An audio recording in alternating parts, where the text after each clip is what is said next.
Hello guys, welcome to my channel. Ang video natin ngayon ay line-to-line connection ng tatlong ilaw at i-control ng single pole switch. Ang circuit breaker natin 15 amperes, ang wire 2.0. Ang supply natin line-to-line connection 220 volt. Galing circuit breaker ang line to, dito natin i-connect sa line to ng tatlong receptacle. Ito at saka ito.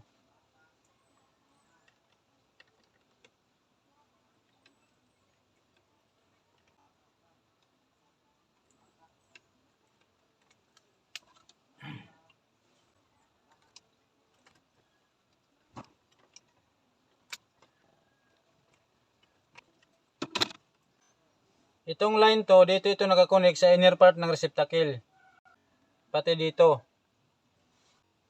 Ang line 1 naman, galing circuit breaker, dito natin i-connect sa switch. Itong walang tagging, ito ang gawin nating supply ng switch.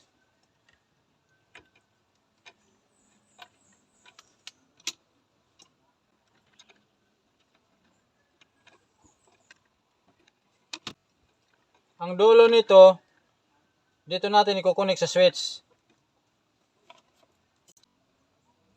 Ito yung switch natin. Dito natin ito i-connect.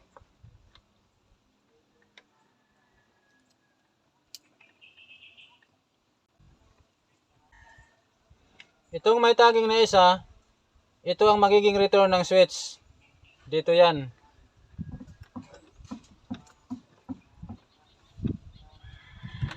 Ang dulo nito, dito na natin i-connect sa line 1 ng tatlong receptacle. Ito at saka ito.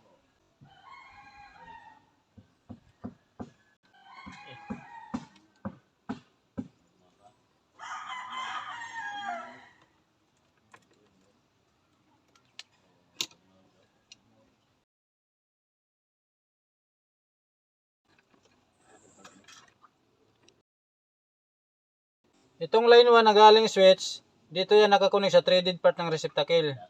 Sa tatlong receptacle. Ulitin natin. Ang line to galing circuit breaker, dito yan nakakunik sa inner part ng receptacle. Sa tatlong receptacle. Ang line 1 naman, ito, dumaan muna dito sa switch.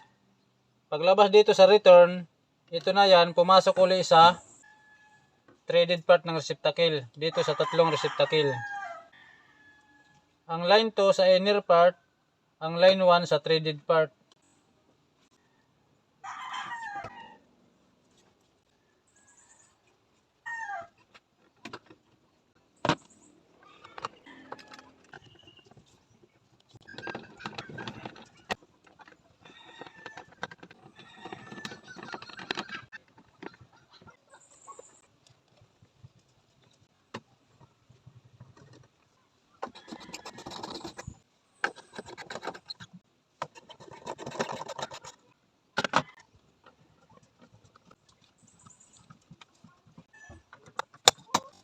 I-on natin ang circuit breaker. I-on natin ang switch.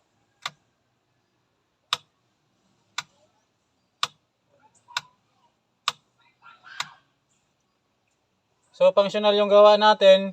Ganun lang kung paano mag-wiring ng line-to-line connection sa tatlong ilaw at single pole switch. Hanggang dito na lang tong video na to. Sana po ay may natutunan kayo dito. Salamat sa pakikinig at panonood.